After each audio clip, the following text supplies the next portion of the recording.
السلام عليكم ورحمة الله وبركاته. إن الحمد لله نحمده ونستعينه ونستغفره ونعوذ بالله من شرور أنفسنا ومن سيئات أعمالنا. من يهده الله فلا مضل له ومن يضلله فلا هادي له، وأشهد أن لا إله إلا الله وحده لا شريك له، وأشهد أن محمدا صلى الله عليه وسلم عبده ورسوله. يا أيها الذين آمنوا اتقوا الله حق تقاته ولا تموتن والناس اتقوا ربكم الذي وخلق منها زوجها وبث منهما رجالا كثيرا ونساء، واتقوا الله الذي تساءلون به والأرحام إن الله كان عليكم رقيبا. يا أيها الذين آمنوا اتقوا الله وقولوا قولا سديدا يصلح لكم أعمالكم ويغفر لكم ذنوبكم، ومن يطع الله ورسوله فقد فاز فوزا عظيما. ألا إن أصدق الكلام كلام الله، وخير الهدي هدي محمد صلى الله عليه وسلم، وشر الأمور محدثاتها، وكل محدثة بدعة وكل بدعة ضلالة وكل ضلالة في النار. أما بعد, soirée du lundi 30 concorde au lundi 7/4/2008.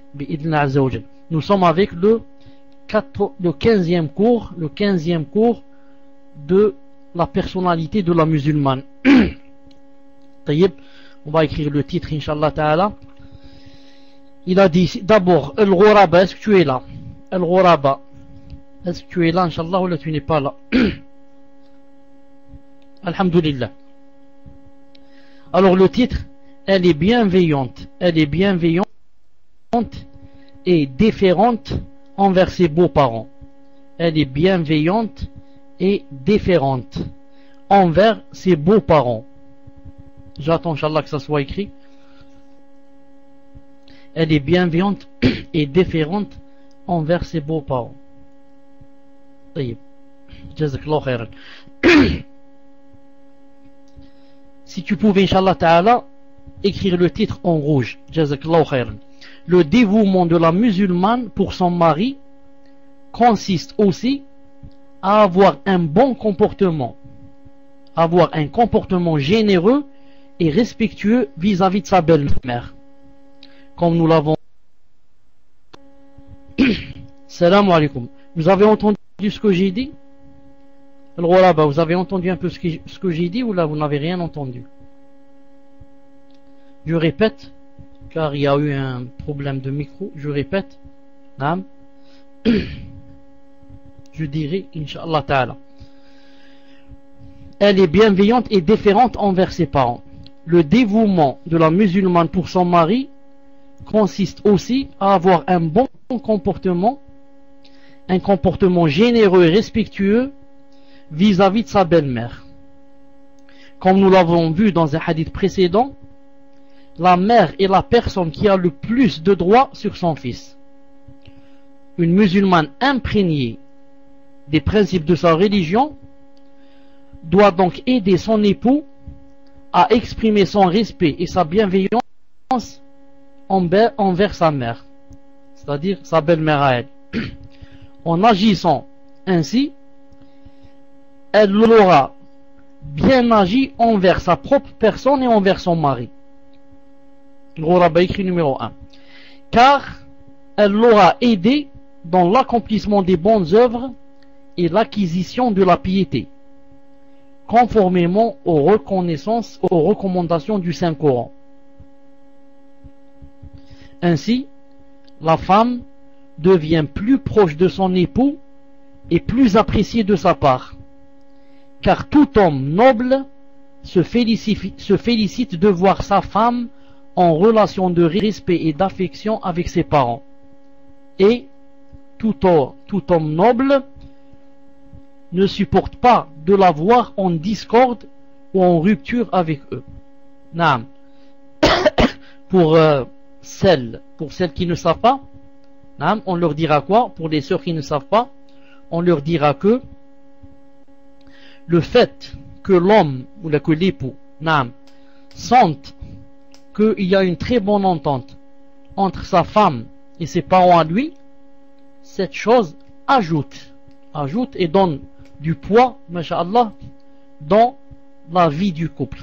Dans la vie du couple. Naam. Et si l'époux ressent, voit qu'il y a une grande discorde, naam, et une grande mésentente entre sa femme et ses parents à lui, naam, malgré qu'il essaye de joindre entre les deux et de satisfaire les deux, il sera toujours déçu. Naam, il sera toujours déçu et ça va être une cause pour semer la discorde dans la vie du couple.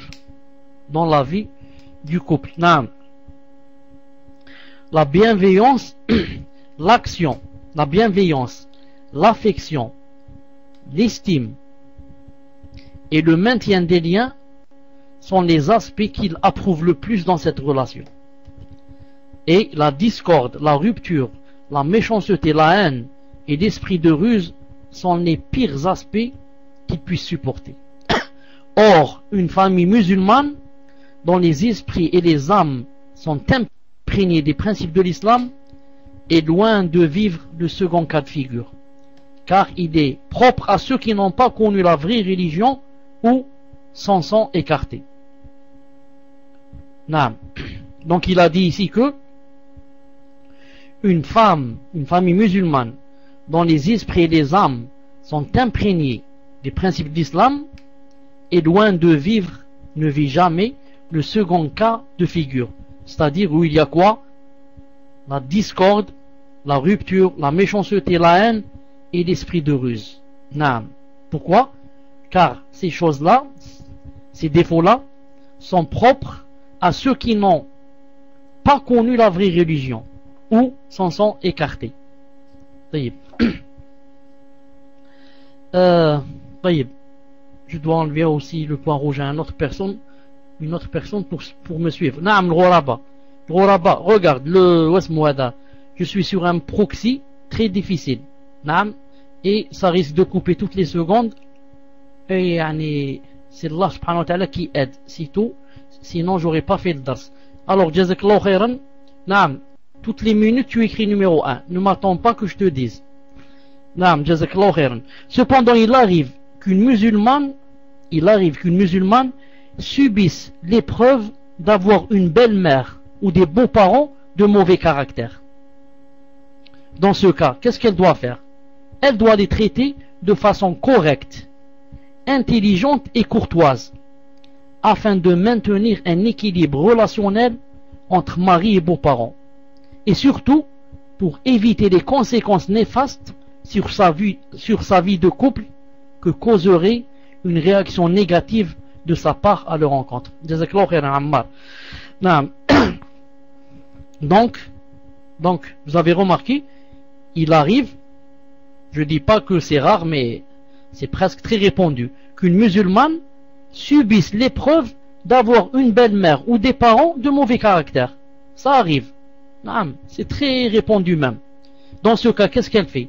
Elle doit les traiter de façon correcte, intelligente et courtoise.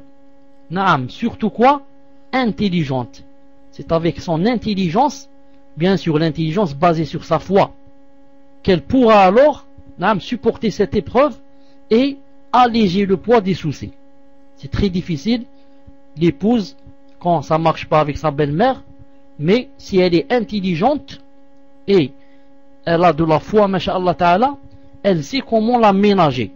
Elle sait comment la ménager, comment ne pas la gronder, la laisser parler, même si c'est dans le vide, elle la laisse parler, elle la laisse, juste pour ne pas faire de problème et ne pas répondre mot à mot.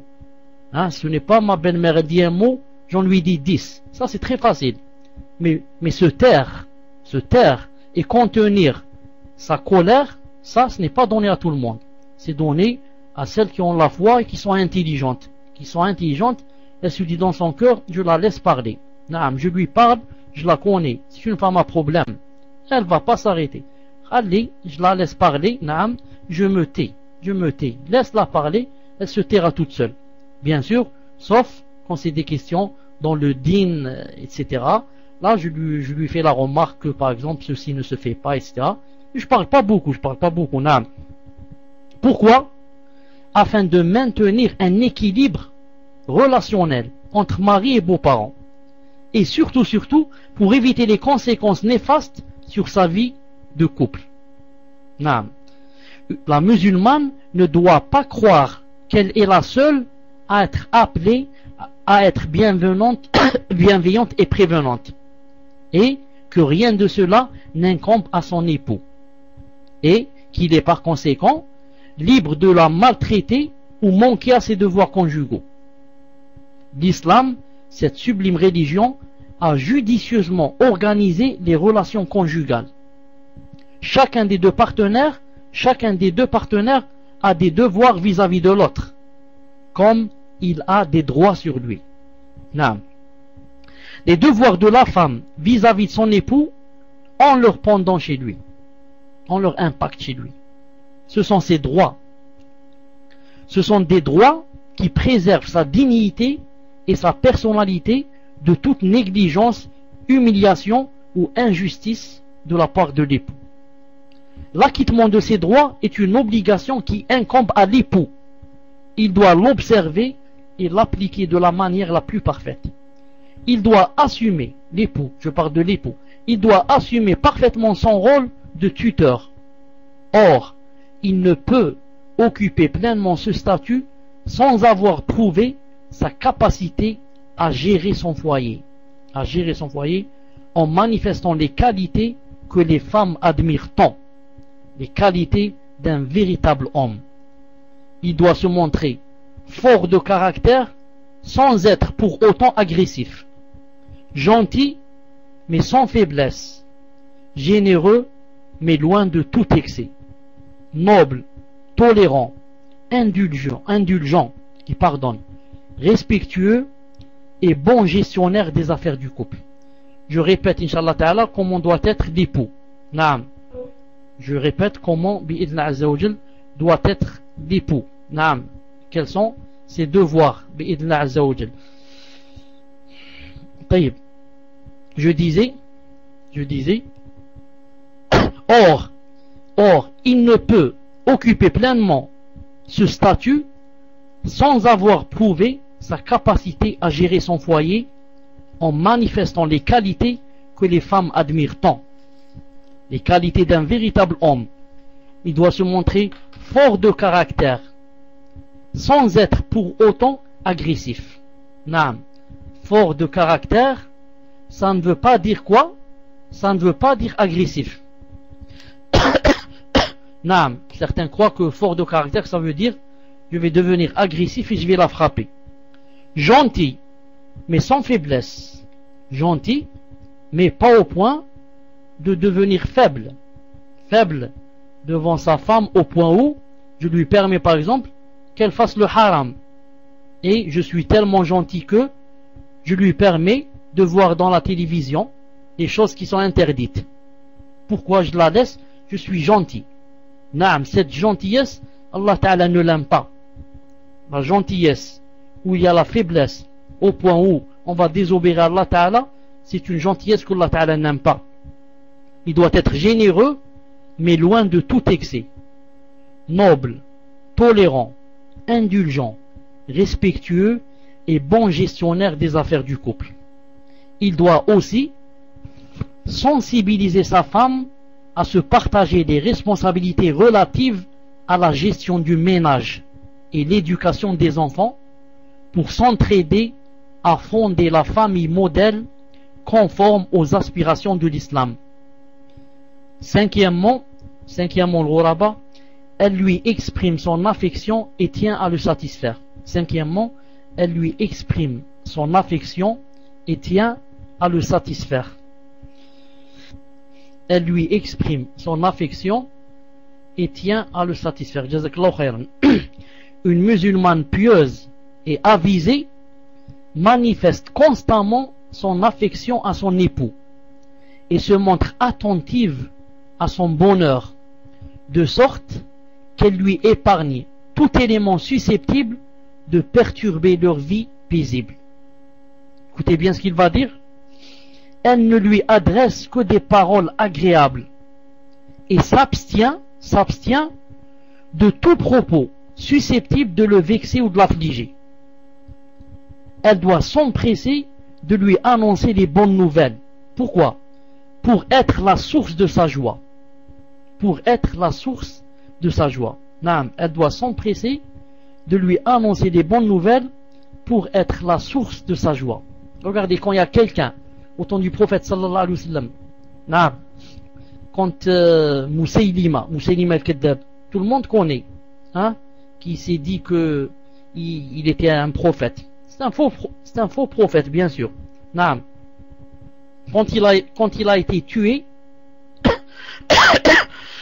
naam, quand il a été tué, naam, quelqu'un a voulu annoncer cette grande nouvelle, naam, à qui, je crois, Abu Bakr Siddiq, si je me trompe pas, naam. Mais un autre compagnon a dit, laisse-moi que ce soit moi qui annonce. Pourquoi les gens veulent que ce soit eux qui annoncent la bonne nouvelle?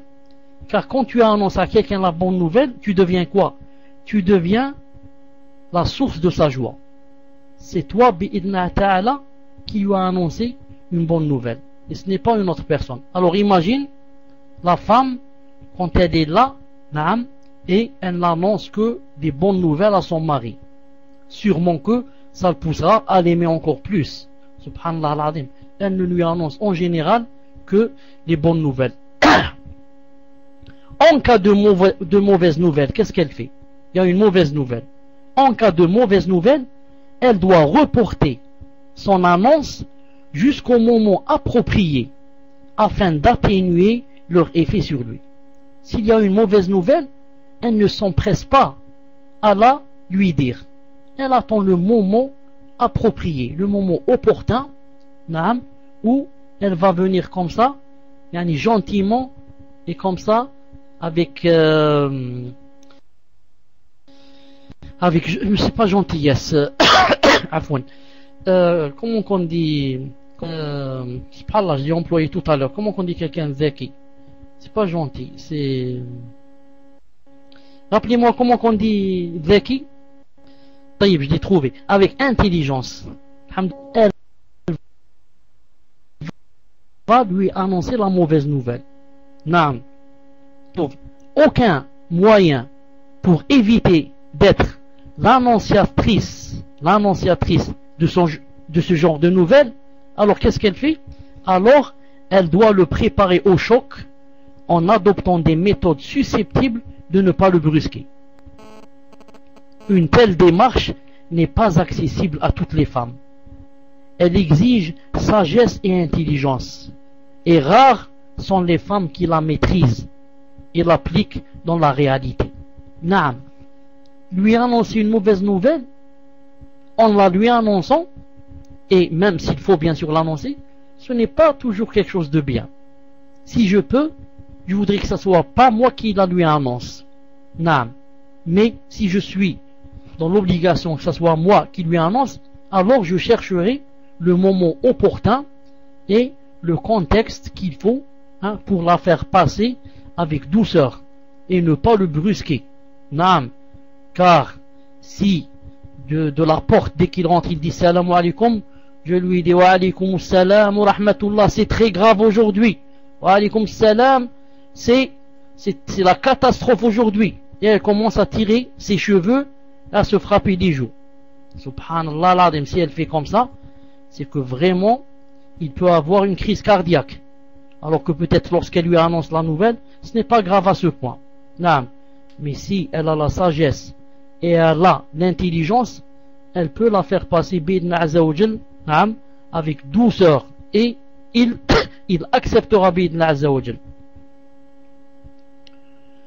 Non. Mais il a dit ici, rares sont les femmes yani, qui ont cette qualité. Et Umm Sulaym bintu Milhan, l'épouse d'Abu Talha, on a parlé d'elle plusieurs fois, radiyallahu ta'ala anhuma, appartient à cette catégorie minoritaire de femmes, yani, qui ont la sagesse et la douceur dans le fait d'annoncer les mauvaises nouvelles.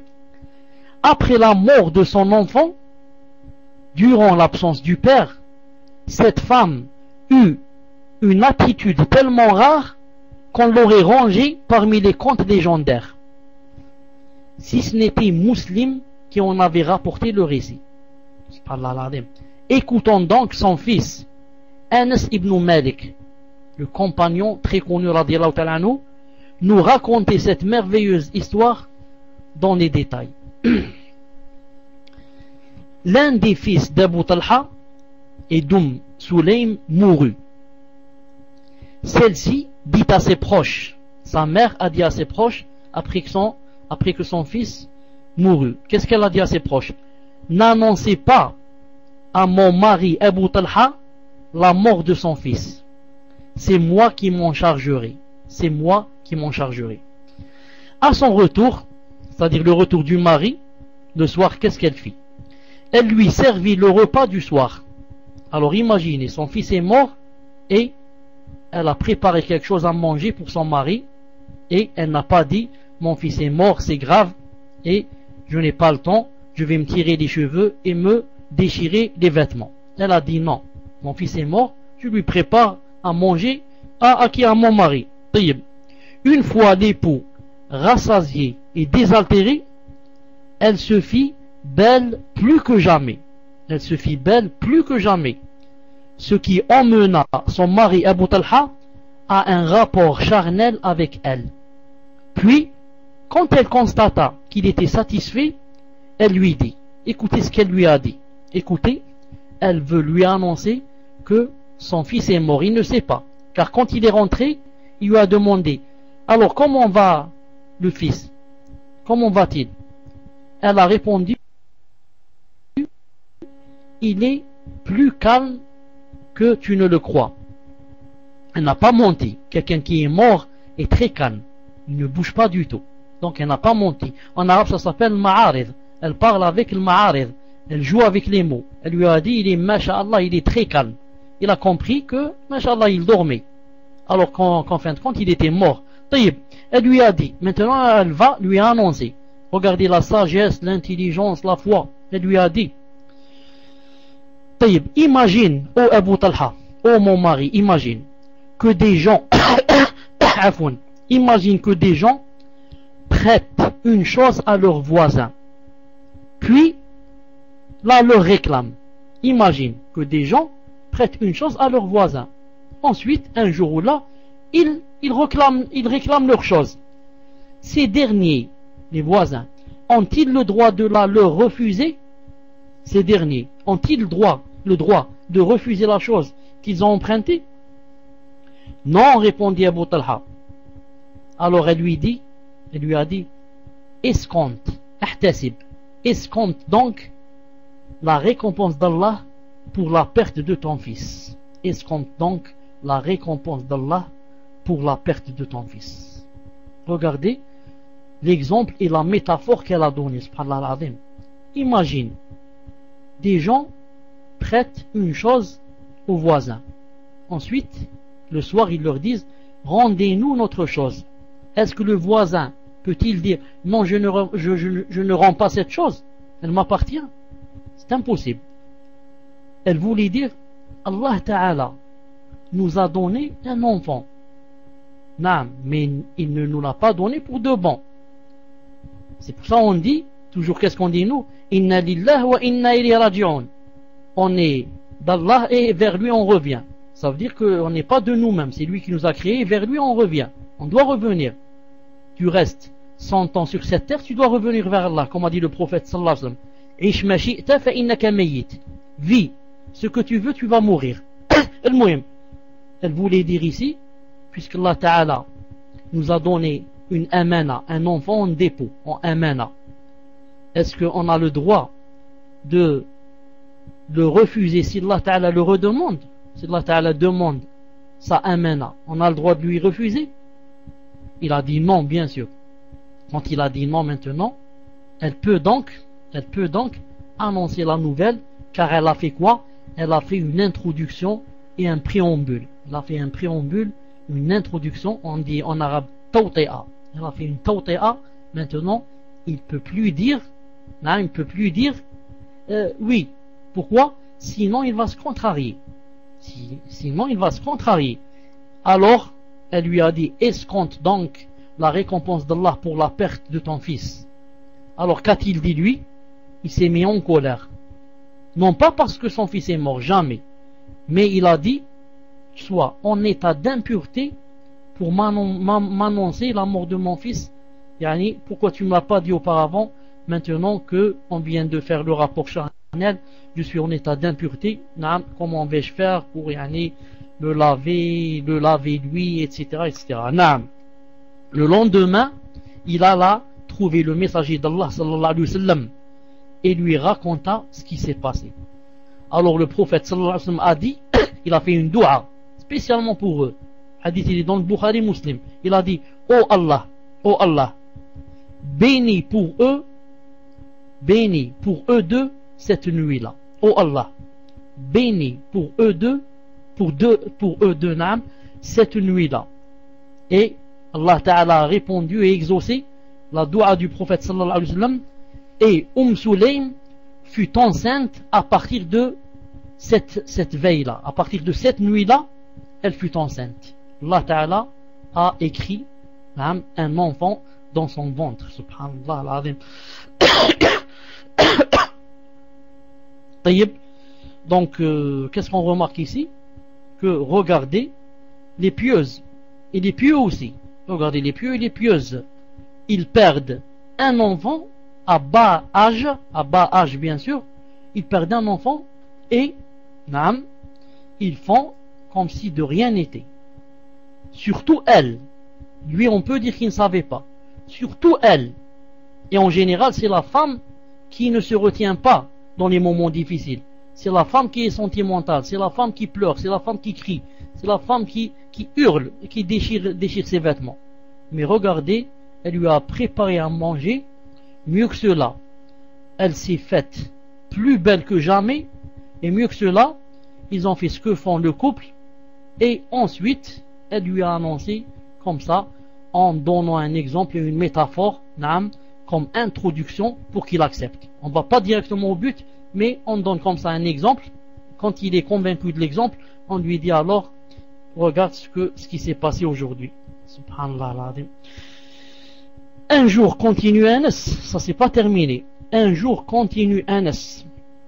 Elle accompagnait, c'est-à-dire sa mère, Sulaym, elle accompagnait le messager d'Allah dans l'un de ses voyages. Et il était dans les habitudes du messager d'Allah, lorsqu'il retournait d'un voyage, de ne pas entrer à Médine de nuit. Alors comme il s'approchait de la ville sainte, les douleurs de l'enfantement surprirent Sulaym. Les douleurs de l'enfantement surprirent Sulaym. Abu Talha s'arrêta donc pour leur tenir compagnie, c'est-à-dire pour tenir compagnie à sa femme, alors que le messager d'Allah sallallahu alayhi wa sallam, fidèle à son habitude, continua son chemin vers Médine pour arriver avant le crépuscule. À ce moment-là, Abu Talha implora Allah Azza wa Jal en ces termes. Il a dit, ô Seigneur, tu sais bien que quand je pars en voyage avec ton messager, je préfère retourner en sa compagnie. Cependant, j'ai été empêché par l'événement que tu connais, c'est-à-dire là, l'enfantement de ma femme et des douleurs qu'elle a. Suite à cette dua, raconte Abu Talha, Sulaym me dit, ô Abu Talha, je n'éprouve plus les douleurs que je ressentais. Ô Abu Talha, je t'apprends la bonne nouvelle, je n'éprouve plus les douleurs que je ressentais. Reprends ton chemin. Ce que nous fîmes. Puis, lorsque nous arrivâmes à Médine, les douleurs s'en emparent de nouveau et elle accoucha d'un garçon.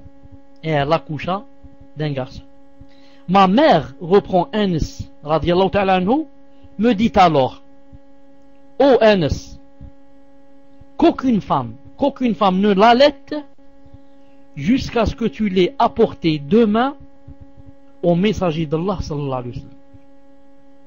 Le lendemain matin, il a dit, j'apportai l'enfant, c'est-à-dire son frère de sa mère, j'apportais pardon l'enfant au messager d'Allah sallallahu alayhi wa sallam qui tenait à la main un fer à marquer des chameaux. Un fer à marquer des chameaux. Vous connaissez le fer, on le fait rougir et on fait une marque sur l'animal. Et quiconque fait la marque sur l'animal, sur le visage, il est maudit, comme a dit le prophète sallallahu alayhi wa sallam. Mais on fait dans son dos, dans son derrière, sur la cuisse et comme ça, pas sur le visage. Il a dit, quand il m'aperçut, sallallahu alayhi wa sallam, il m'a dit, il paraît qu'Umm Sulaym a accouché. Il avait déjà la nouvelle, il l'avait déjà. Il paraît qu'Umm Sulaym a accouché. Oui, répondis-je. Il posa alors le fer à marquer de côté. Je pris le nouveau-né et le mis dans le giron, sur les genoux, du prophète sallallahu alayhi wa sallam, qui demanda qu'on lui apporte les meilleures dattes de Médine.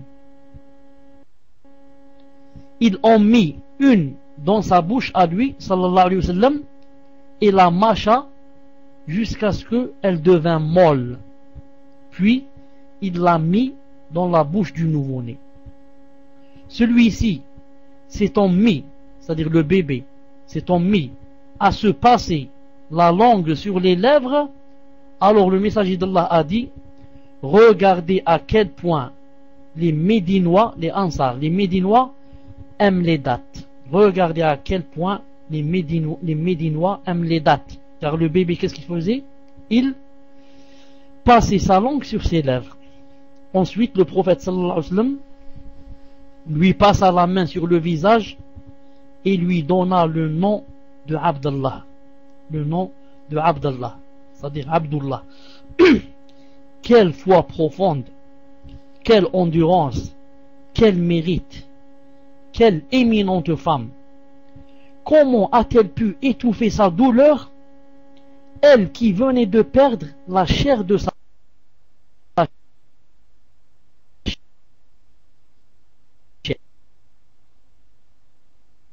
chair?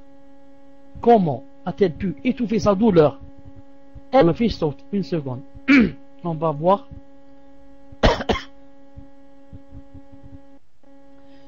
Salam alaikum. Donc, je disais, vous m'écrivez 1, 2 si ça marche pas. Non. Où est-ce que j'étais? Attendez, je vois où est-ce que j'étais. Non. Comment a-t-elle pu se contrôler en s'offrant à son époux en plein deuil? Comment a-t-elle pu se contrôler en s'offrant à son époux en plein deuil pour le préparer à une nouvelle qu'elle savait douloureuse? Il s'agit certes d'une foi profonde et sincère en Allah, car seule une femme aspirant à son agrément agit de la sorte. Non, vraiment ce qu'elle a fait, ça rentre dans les contes de fées, comme il a dit lui. Ça rentre dans les contes de fées, si ce n'est que Muslim l'a cité, subhanallah al-azim, dans quoi? L'a cité dans son sahih. Sinon, ça rentrerait dans les contes de fées. Naam, une femme qui vient de perdre son enfant et fait des choses pareilles. Umm Sulaym fut vraiment une femme exceptionnelle pour son endurance et sa prévenance envers son époux. Et grâce à l'invocation du messager d'Allah en sa faveur, Allah Azza wa Jalla la gratifia d'un autre enfant. Mais avant la naissance de celui-ci, et pendant qu'elle était encore enceinte, elle décida d'accompagner son mari Abu Talha dans une expédition militaire pour la cause d'Allah. Elle était pourtant en phase avancée de grossesse, mais elle ne voulait en aucun cas se priver de l'honneur de participer au djihad en compagnie du messager d'Allah sallallahu alayhi wa sallam. Son mari, qui se souciait de sa santé, tenta de l'en dissuader en invoquant les risques d'un tel déplacement, la chaleur intense et le chemin incommode. Mais elle fut plus que déterminée. Il demanda alors au messager d'Allah sallallahu alayhi wa sallam de l'autoriser à l'accompagner dans ses expéditions. Connaissant son endurance et sa passion pour le djihad, le prophète alayhi salam l'y autorisa. Ensuite, elle assista à la conquête de la Mecque et participa peu de temps après à la bataille de Hunayn. Lors de cette bataille, qui fut une véritable épreuve pour les croyants, Sulaym était encore enceinte. Cependant, elle fut parmi les rares croyants qui ont soutenu le prophète sallallahu alayhi wa sallam et qui ont résisté contre l'ennemi jusqu'à la victoire finale. S'il y a des gens qui vous envoient des liens ou des PV, vous dites Inch'Allah Ta'ala Ammar Médine ou bien Al-Ghuraba. De retour à Médine, elle sentit les douleurs de l'accouchement de plus en plus intenses. Elle demanda alors à son époux de s'arrêter un moment pour lui tenir compagnie. Mais son époux, qui aimait tant être aux côtés du prophète alayhi salam lors de ses retours à Médine, alors que fit son époux? Il implora sincèrement Allah Azza wa Jal d'exaucer son vœu, et Allah Ta'ala l'exauça. Les douleurs Sulaym disparurent et elle rejoignit en compagnie de son mari l'armée musulmane avant son retour à Médine. Une fois arrivée, elle fut de nouveau tourmentée par les douleurs. Mais pour donner lieu cette fois-ci à la naissance d'un nouveau-né, elle décida alors que ce soit le prophète sallallahu alayhi wa sallam qui lui assure la première nutrition et lui choisit un prénom. Après l'invocation du prophète sallallahu alayhi wa sallam de bénir l'enfant Sulaym et d'Abu Talha,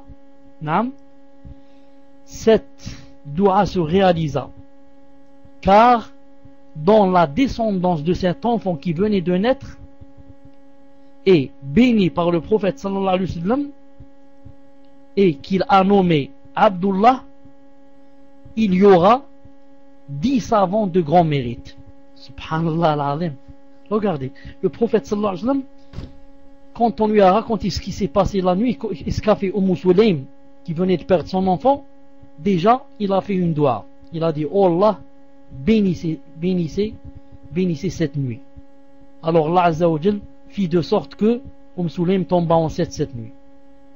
Et ensuite, quand elle l'accoucha, elle a choisi que ça soit le prophète sallallahu alayhi wa sallam le premier qui lui donne quelque chose à manger. Elle n'a même pas dit: attends, je commence par lui donner le lait. Non. Tant qu'il y a le prophète sallallahu alayhi wa sallam, ce qu'il lui donne lui, c'est mieux que ce que je lui donne moi. Car c'est le prophète sallallahu alayhi wa sallam. Et le prophète sallallahu alayhi wa sallam lui a choisi un prénom, le prénom de Abdullah, et lui a fait des invocations. Et qu'est-ce qui s'est passé? De cet enfant Abdullah, quand il a grandi, il s'est marié, il y a eu 10 enfants. Tous, dans une autre version, ici c'est dit, tous ce sont des savants. Dans une autre version que j'ai lue, tous ont appris le Coran par cœur. Les 10 enfants ont appris tout le Coran par cœur. Pourquoi?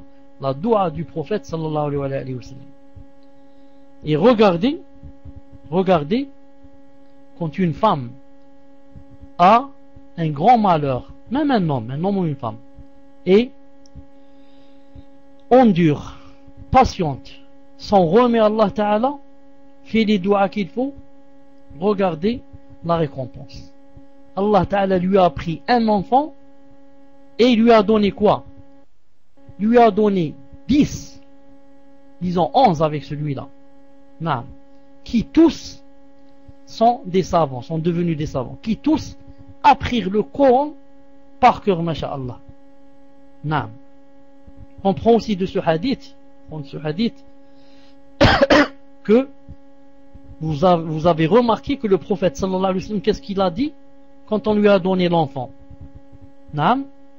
Il l'a béni et il lui a donné un prénom, il lui a donné des dates, il lui a donné un prénom, il l'a appelé Abdullah.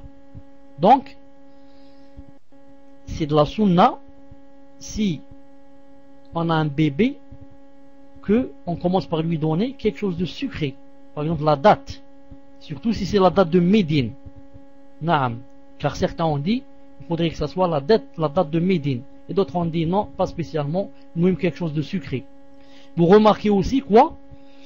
Vous remarquez qu'il est aussi de la sunna d'appeler, de nommer le bébé le premier jour. Car le prophète sallallahu alayhi wa sallam l'a nommé Abdullah le premier jour. Vous allez dire, il y a un hadith qui est authentique, qui dit que le prophète alayhi wa sallam a dit que chaque enfant est, disons, est attaché ou lié à une aqiqa, c'est-à-dire que si c'est un garçon, on doit égorger pour lui deux moutons, si c'est une fille, un mouton. Il a dit le 7e jour. Et il a dit on lui coupe les cheveux et on le prénomme, on lui donne un prénom. Il a dit le 7e jour.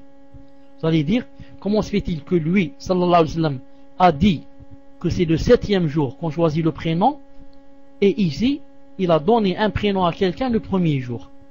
D'ailleurs, il y a même un autre sahabi, radiyallahu ta'ala anhu, si j'ai pas oublié, c'est Abu Moussa al-Ash'ari, qui a eu un enfant, et il l'a donné au prophète sallallahu alayhi wa sallam, et il l'a nommé le premier jour aussi. Et si je me trompe pas, il l'a nommé aussi Abdullah, si je n'ai pas oublié. Al-Muhim. Comment conjoint entre les hadiths, le hadith qui dit, c'est de la sunna, de lui donner un nom le 7e jour, et ce hadith où le prophète sallallahu alayhi wa sallam l'a nommé le premier jour. Les savants, entre autres, Ibn Hajar al-Asqalani, rahimahullah, a dit dans Sahih al-Bukhari, on explique en Sahih al-Bukhari, il a dit, le 7e jour, c'est pour quelqu'un qui n'a pas encore choisi le prénom. Tu as devant toi une semaine pour choisir le prénom. Et le premier jour pour quelqu'un qui a déjà le prénom. C'est-à-dire que la femme, avant qu'elle accouche, si déjà elle avait préparé le prénom, ce n'est pas la peine qu'elle attende le 7e pour lui donner le prénom. Elle peut lui donner ce prénom le jour où elle accouche, comme a donné le prophète sallallahu alayhi wa sallam le prénom de Abdullah au fils de Sulaym. Mais si quelqu'un n'a pas de prénom, n'a pas préparé de prénom, alors qu'il le laisse pour le 7e jour, il a une semaine devant lui, bi'idna azza wa jal. Entre parenthèses, je dis, pour ceux qui ne le savent pas, c'est juste, comment dirais-je, c'est juste un intérêt en plus, pour ceux qui ne savent pas, la aqiqa, la sunna de la aqiqa, c'est quoi? C'est de la faire le 7e jour, en comptant le jour où on a accouché. Naam. Si on ne peut pas le 7e jour, la sunna, c'est de la faire le 14e jour. Si on ne peut pas le 14e jour, la sunna, c'est de la faire le 21e jour. 21. 7, 14, 21. Comme a dit le prophète sallallahu alayhi wa sallam dans un hadith authentifié par Sheikh al-Albani dans Sahih al-Jami'. Naam. Il a dit 7e jour, 14e jour, 21 jours. Ce sont les meilleurs jours de la aqiqa, de l'égorgement du mouton, et où on coupe les cheveux du garçon, et où on le prénomme. Mais il faut bien comprendre maintenant ce que je vais dire. Ça, c'est en cas où on peut le faire. Ce sont les meilleurs jours, le 7e, 14e, 21e, après sa naissance. Mais, comme on dit les savants, ça ne veut pas dire que si je n'ai pas pu faire ceci, le 7e, 14, 21, ça ne veut pas dire que je ne peux pas le faire après. Je peux le faire après. Après 1 mois, après 2 mois, après 3 mois, après 4 mois, quand j'ai l'argent pour acheter les meilleurs jours, c'est tout. J'enlève le micro. On me dit qu'on ne m'entend pas bien. Je vais essayer. Naam. Salam alaikum. Donc, je disais que si quelqu'un ne peut pas le 7e, 14e et 20e jour, qu'il le fasse après. Il n'y a pas de problème, Inch'Allah Ta'ala. Mais seulement, il a raté les meilleurs jours, c'est tout. Naam. Qu'est-ce qu'on prend ici de ce hadith aussi?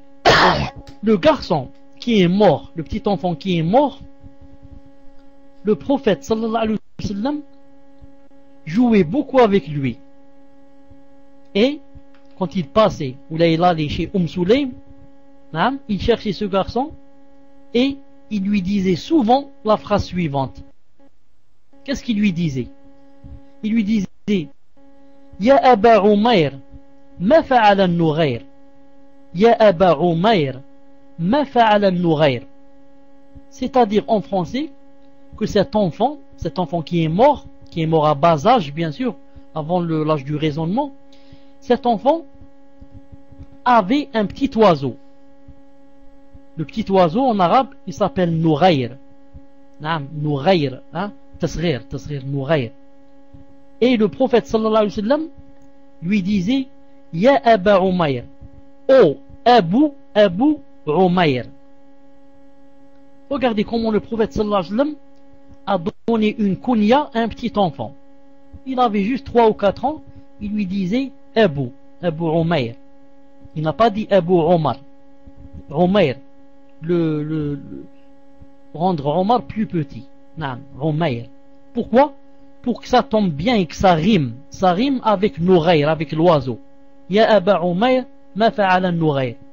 Vous voyez comment ça rime? Les savants ont dit donc il est permis en islam de dire comme ça des choses qui riment. Des choses qui riment, genre poésie, etc. à condition que ça contienne des choses qui sont licites. Et non pas qu'on font les sorciers.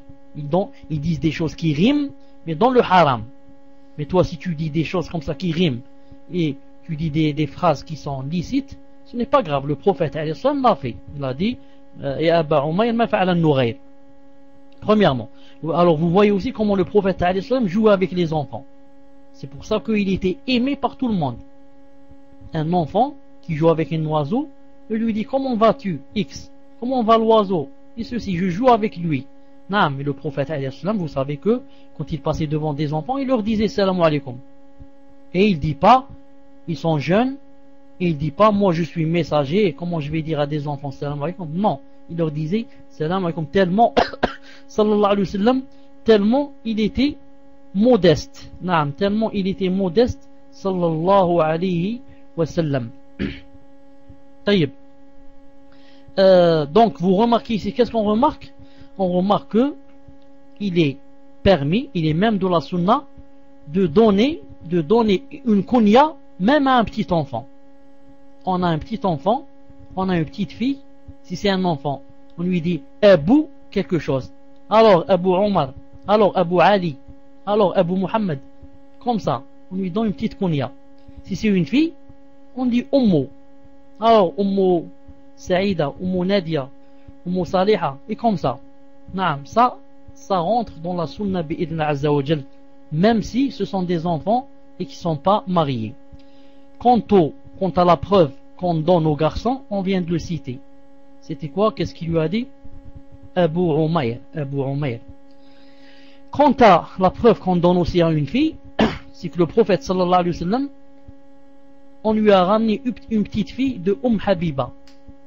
Habiba, l'une des femmes des premières qui ont fait la hijra vers l'Abyssinie, vers l'Éthiopie, avec Ibn Mas'ud et les autres radiyallahu ta'ala anhum.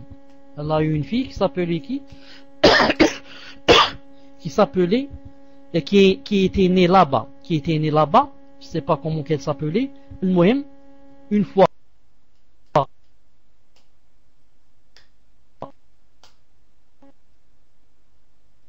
le prophète sallallahu alayhi wa sallam a vu cette petite fille, le prophète sallallahu alayhi wa sallam, il lui a dit هذا سناء أم خالد. هذا سناء أم خالد. Ça donne quoi en français? Ça donne ceci est beau, en parlant du vêtement, hein? Il lui parlait de son vêtement, il lui dit celui-là il est beau. Khalid. Khalid. Vous voyez, il lui a donné une kunya, il lui a dit tu es Khalid. Il lui a dit alors qu'elle était jeune, elle avait 4 ans ou peut-être 5 ans, et il lui a donné la kunya de Khalid. Quand il a dit Hada Sana, il a parlé en abyssinien. Il a parlé sallallahu alayhi wa sallam en éthiopien. Pourquoi? Parce que le prophète sallallahu alayhi wa sallam parle aux gens d'après la façon dont ils comprennent. Naam, cette fille était née en Éthiopie. Elle ne parlait pas bien l'arabe. Le prophète sallam naam, à dialoguer avec elle dans une autre langue. Et le hadith, bien sûr, il est dans Sahih Bukhari. C'est dire quoi? C'est dire que le prophète sallallahu alayhi wa sallam yani, parlait avec chaque personne yani, de la façon qu'elle comprenait. Regardez ici, il n'a pas hésité sallallahu alayhi wa sallam à employer une langue étrangère pour faire plaisir à la petite fille et pour qu'elle comprenne. Naam, sallallahu alayhi wa sallam, sallallahu alayhi wa sallam, sallallahu alayhi wa sallam. Naam. Taïb. Qu'est-ce qu'on prend aussi de ce hadith? On prend aussi que il n'est pas interdit d'élever, par exemple, je ne sais pas si on dit on élève, vous me reprenez. J'ai dit d'élever, mais je ne crois pas que ça soit comme ça. Yani un oiseau. D'avoir un oiseau à la maison, par exemple, et de le garder chez soi. Comme a fait qui? Comme a fait Abu Umayr. Il avait un oiseau. Et si c'était interdit d'avoir un oiseau, le prophète lui aurait dit attention, c'est interdit d'avoir un oiseau. Il lui dit lâche-le dans la nature, lâche-le voler. Mais il l'a laissé. Et si certains vont dire comment? Peut-être que il a vu un petit garçon, il n'a pas voulu le vexer, il n'a pas voulu lui dire. On dit attention, tu te trompes. Le prophète sallallahu alayhi wa sallam, même si c'est un garçon, il lui montre. Même si c'est un garçon, il ne dit pas c'est un garçon. Non, il dit moi, je suis un ambassadeur d'Allah pour montrer l'islam aux gens. Qu'il soit un garçon ou un homme, je lui montre. Quelle est la preuve? Le prophète sallallahu alayhi wa sallam a vu son beau-fils une fois, le Hassan, prendre une date. Qu'est-ce qu'il lui a dit? Il lui a dit krr, krr, yani jette, krr, krr, comme ça. Il lui a dit ne sais-tu pas que nous, les gens de la maison, on mange pas l'aumône? Vous voyez, un petit enfant, il lui a dit non. Il lui a dit krr, krr, jette, jette. Ne sais-tu pas que nous, les gens de Al-Bayt, on mange pas l'aumône? Et il a vu un enfant manger dans une assiette du milieu et de l'autre côté. Il lui a dit ya roulam, oh petit enfant, dis bismillah, qul bismillah wa kul mimma yalik. Dis bismillah, mange avec la droite et mange de ton côté. Vous voyez, un petit enfant, il lui a corrigé. Donc on prend quoi ici? On prend qu'il est permis d'avoir un oiseau à la maison, d'avoir un chat, j'ai pas dit un chien, attention, j'ai dit un chat, à condition que quoi? À condition que on lui donne des choses nécessaires. Peut-être quelqu'un va dire l'oiseau, on a vu son dalil maintenant dans ce hadith. Où est le chat? Où est que le chat est aussi permis? On va dire que le chat est permis pour deux raisons. La première, quelle est la différence entre avoir un oiseau à la maison et avoir un chat? Toi ça te plaît avec l'oiseau, moi ça me plaît avec le chat. Pourquoi l'oiseau serait-il permis et pas le chat? Premièrement. Et deuxièmement, alors pourquoi on appelle Abu Hurayra, on l'appelle Abu Hurayra, si ce n'est que il avait toujours un chat avec lui? Et pourquoi le prophète sallallahu alayhi wa sallam a dit quand je suis monté chez Allah Ta'ala, j'ai fait l'ascension, j'ai jeté un coup d'œil en enfer, j'ai vu une femme noire, grande de taille, en enfer, et un chat en train de la griffer. J'ai demandé à Jibril, il m'a répondu, cette femme, quand elle était dans cette dunya, elle avait un chat, ni elle lui donnait à manger, ni elle l'a laissé comme ça libre pour qu'il mange les insectes, etc. Les souris, etc. Donc, quand il a dit ni elle lui a donné à manger, ça veut dire quoi? Ça veut dire que si, quand elle était dans cette dunya, elle avait donné à manger au chat, elle ne serait pas en enfer. Ça veut dire en d'autres termes, c'est permis d'avoir un chat si on lui donne à manger et à boire. Donc ça, on le prend aussi de ce hadith. On prend aussi que cet enfant qui jouait avec l'oiseau et qui s'appelait, sa kunya c'était Abu Umayr, cet enfant justement, vous avez suivi avec moi qu'il est mort. Il est mort et sa femme, et sa mère a caché la mauvaise nouvelle à son mari. Cet enfant justement, il y a d'autres versions où il est dit, il est mort. Vous savez de quoi il est mort? Il est mort de tristesse. Parce qu'une fois, cet oiseau est mort. L'oiseau avec lequel il jouait est mort. Or, l'autre a été tellement touché qu'il est mort. D'ailleurs, le prophète alayhi salam l'a remarqué. Il a dit une fois à sa femme, à sa mère, pourquoi est-il comme ça triste? Pourquoi est-il comme ça triste? Naam, on lui a appris que il avait perdu l'oiseau. Et il n'a pas tardé et il est mort. On prend quoi alors de ce hadith? On prend que on doit bien faire attention aux sentiments de nos enfants. Ils risquent d'être très touchés par une chose à laquelle on ne donne pas de l'importance. Toi tu dis, c'est quoi ça? Un oiseau il est mort. Là s'il est mort l'oiseau, on le jette. Alors que dans le cœur de l'enfant, il est toujours présent. Naam. Et il n'a pas accepté cette chose. Et peut-être que l'enfant ne va même pas te dire cette chose. Naam, il va cacher cette chose, ou bien la refouler dans son cœur, et ça va lui porter lui donner des soucis jusqu'à ce qu'il puisse mourir. La qaddar Allah Azza wa Jal. Donc cet enfant est mort, pourquoi? De tristesse d'avoir perdu un oiseau. Les savants ont dit aussi, donc il est permis, naam, d'acheter à l'enfant les choses qui peuvent lui rentrer la joie dans son cœur, à condition qu'elles ne soient pas interdites, même si ça rentre dans le lahu. On lui achète des jouets, on lui achète des choses comme ça, naam, qui lui font plaisir, à condition que ça ne soit pas interdit, c'est tout. Si l'enfant me dit, j'ai envie d'acheter un chien, je lui apprends tout en étant jeune que le chien est interdit en islam, sauf pour le chien de garde, le chien berger qui part avec le troupeau, naam, le chien qui marche aussi avec comment qui s'appelle الحرث, naam, le chien quand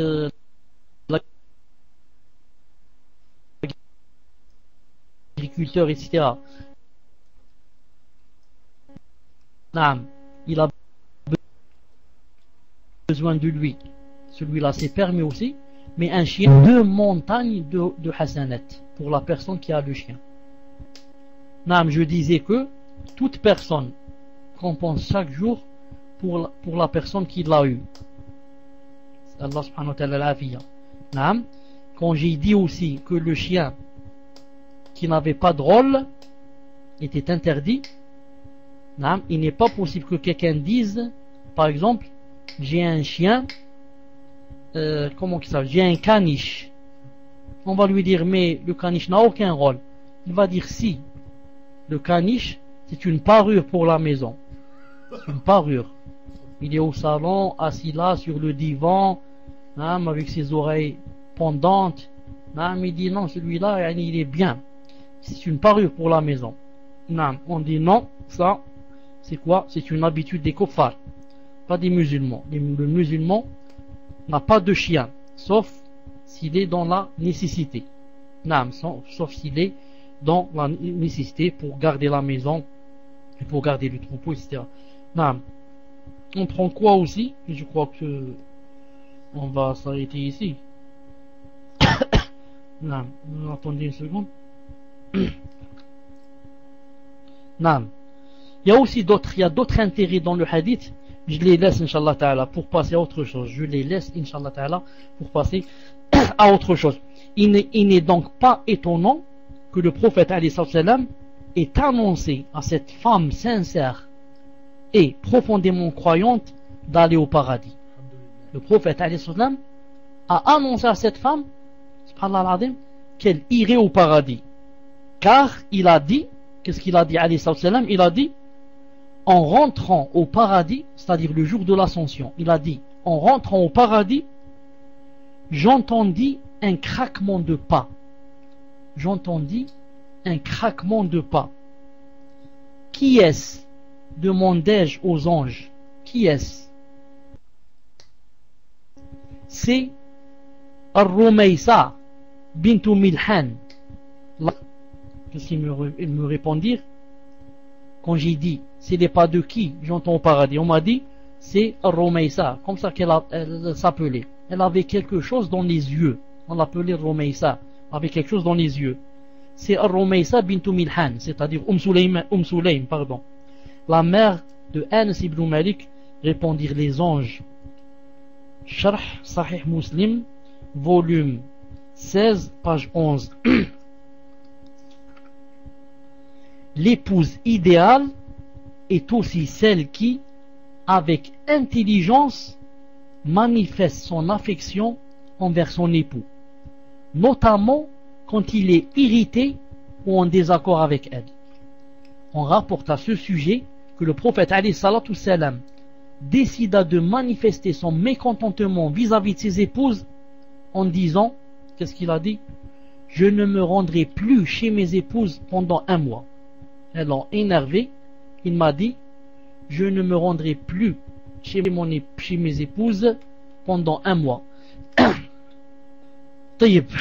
On m'a dit que certaines aussi sont fatiguées et que je devais laisser, Inch'Allah Ta'ala, cette chose pour le prochain dars, bi'idna Ta'ala. Je vais mettre ici un point où je me suis arrêté.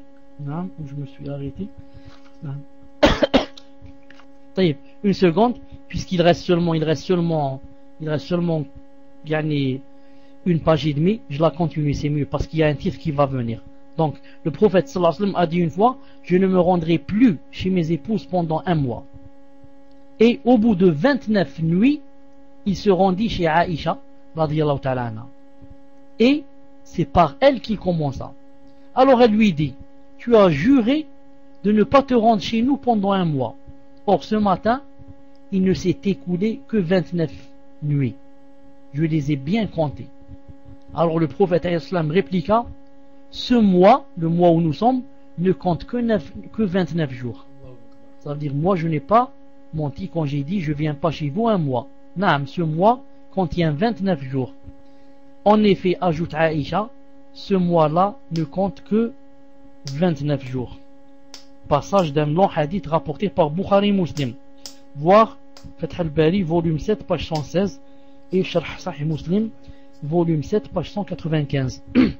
Donc, en disant, ce matin, il ne s'est écoulé que 29 nuits, je les ai bien comptées, Aïcha, radiyallahu ta'ala anha, exprimait de façon allusive l'attachement et l'amour qu'elle avait pour le prophète sallallahu alayhi wa sallam en tant qu'époux. Pour le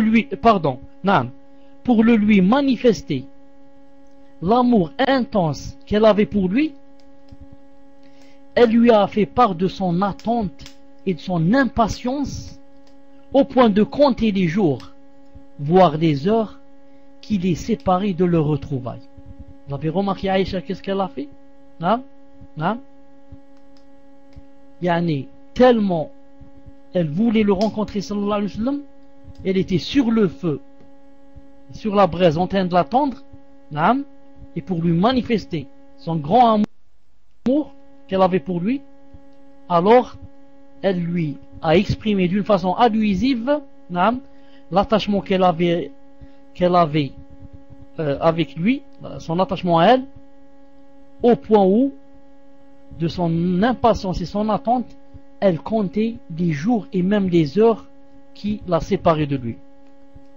Afin d'assurer l'harmonie et d'éviter l'ennui et la routine dans la vie conjugale, la musulmane avisée doit connaître les habitudes, les penchants et les désirs de son époux et les prendre en considération. Tel est d'ailleurs le comportement de toute femme consciencieuse et douée de bon sens. Elle doit beaucoup donner d'importance à connaître quelles sont les habitudes et les penchants de son mari. C'est pour ça que je vous ai toujours dit, quand vous vous mariez, ne dites pas si ça marche pas, ça fait une année que ça marche pas, je divorce. Une année c'est rien. Tu ne peux pas connaître ses habitudes encore, tu les connais pas. Et il ne connaît pas encore tes habitudes. C'est pour ça que attends 2, 3, 4, 5 ans et tu verras Inch'Allah Ta'ala que ça va changer. On rapporte à ce propos que Shuraih, le célèbre juge et faqih, épousa une femme appartenant à la tribu Banu Handala. La nuit de noces, après avoir accompli en sa compagnie une prière de 2 rak'ah pour invoquer Allah de bénir leur union, elle lui dit, qu'est-ce qu'elle lui a dit? Elle lui a dit, je suis une femme étrangère, je n'ai aucune connaissance de ton caractère. Précise-moi donc ce que tu aimes pour que je l'observe et ce que tu détestes pour que je l'évite. Subhanallah, vous voyez qu'est-ce qu'elle a dit l'intelligente? Je suis une femme étrangère, je ne te connais pas encore moins tes habitudes. Alors, précise-moi ce que tu aimes pour que je l'observe et que je le fasse, et ce que tu détestes pour que je l'évite. Il a dit, elle demeura 20 ans en ma compagnie. C'est son mari qui dit ça. Il a dit, et durant cette période, je ne lui ai jamais reproché, à une exception près où c'était moi qui avais tort. Il a dit, elle a vécu 20 ans avec moi, je ne lui ai jamais reproché une seule chose, jamais de la vie, sauf une seule fois. Je lui ai fait un reproche et c'était moi qui avais tort et c'était elle qui avait raison. Tel est l'exemple d'une musulmane prévenante et affectueuse vis-à-vis de son époux, conformément à l'islam. Elle prend soin de son foyer et de son mari et fait des efforts à préserver leur vie conjugale. Dès qu'un élément de discorde vient à s'immiscer entre elle et son époux, qu'est-ce qu'elle fait? Elle s'empresse de l'écarter en recourant sagement à l'entente et en manifestant sincèrement son affection. Dans des cas pareils, elle ne doit nullement se laisser influencer par les suggestions du mauvais esprit ou de la partie sombre de sa personnalité qui l'incite au mal. Et j'ajoute moi, ou bien s'influencer par ses sœurs, sa mère et sa famille. Elle ne doit pas céder devant ces tentations et s'empresser de demander le divorce, car les liens du mariage sont d'une importance telle qu'on ne saurait les rompre pour un simple malentendu passager ou pour une mésentente accidentelle. Enfin, une musulmane avisée doit aussi savoir que le messager d'Allah sallallahu alayhi wa sallam a annoncé que toute femme frivole qui demande le divorce à son mari sans raison valable, celle-ci sera privée du paradis. Il a dit sallallahu alayhi wa sallam, toute femme qui demande le divorce à son mari sans raison valable sera privée de l'odeur même du paradis. Naam, toute femme qui demande le divorce à son mari sans raison valable sera privée de l'odeur même du paradis. Hadith jugé apprécié, atteignant le degré d'authentique, rapporté par Tirmidhi, volume 2, page 134, et Ibn Hibban, volume 9, page 490. Donc toute femme qui demande la séparation de son mari sans raison valable ne sentira pas l'odeur du paradis. Et quand il a dit sans excuse valable, sans raison valable, ça veut dire quoi? Ça veut dire tout simplement aussi, on prend aussi de ce hadith, par sens opposé, que celle qui a des raisons valables peut demander le divorce. La femme dont le mari boit l'alcool demande le divorce. La femme dont le mari ne fait pas la prière demande le divorce. La femme dont le mari fume le cannabis, comment qui s'appelle, la drogue, elle demande le divorce. La femme dont le mari joue à la loterie, elle demande le divorce. Et comme ça, Allah Ta'ala ne lui a pas interdit le halal, mais il lui a interdit qu'elle demande cette chose, le divorce, sans raison valable. Celle-là n'ira pas au paradis. Mais l'autre, Allah Ta'ala ne veut pas qu'elle soit emprisonnée chez quelqu'un de mauvais, chez quelqu'un qui fait les grandes turpitudes et qui fait les grands péchés. Allah Ta'ala lui veut qu'elle soit dans un milieu où il y a le din, masha'Allah. Il ne la force pas à ce qu'elle reste avec quelqu'un qui, du matin au soir, fait la guerre à Allah subhanahu wa ta'ala et à son islam. Mais celle qui demande, comme je dis, sans raison valable, celle-là ne sentira pas l'odeur du paradis. Je m'arrête ici, Inch'Allah Azza wa Jal, et je vous donne rendez-vous après-demain, bi'idillah subhanahu wa ta'ala. Il est 1h du matin chez moi. Je suis, Inch'Allah ta'ala, fatigué pour répondre à vos questions. Je vous dis Inch'Allah Ta'ala très bientôt. Et Inch'Allah Ta'ala cette semaine, je vous promets Bidna Azzawajal, je vous promets Bidna Azzawajal que je ferai seulement 2 ou 3 heures, seulement questions-réponses. 2 ou 3 heures seulement pour répondre à vos questions sans dars. Naam. Subhanak Allahumma bihamdik. Ashhadu an la ilaha illa ant astaghfiruka wa atubu ilayk. Assalamu alaikum wa rahmatullahi wa barakatuh.